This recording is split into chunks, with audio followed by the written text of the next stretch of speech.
চলে আসলাম আমার ছোট খালার বাসায়। তো ঢুকতেই হাতের ডান পাশে দুটো কমলা গাছ রয়েছে।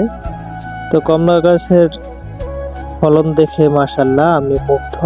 তো পাকনা আসছে কিছু কিছু কমলায়। তো আমি একটা কমলা ছুঁড়লাম গাছ থেকে। আসলে দেখি কমলাটা ছোলার পরে কমলাটা কতটা মিষ্টি, না তেতো হয় না টক হয়, সেটা দেখার জন্য আমি একটা কমলা ছুঁড়লাম গাছ থেকে। দেখুন কত সুন্দর ফলন আসছে।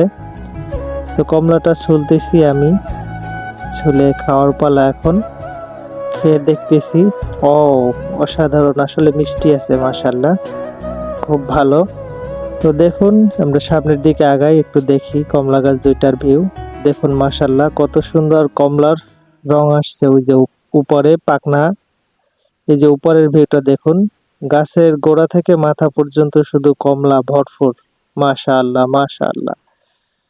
এরকম ভিডিও পেতে সবসময় সাথেই থাকুন ফলো দিয়ে। Thank you for watching my video.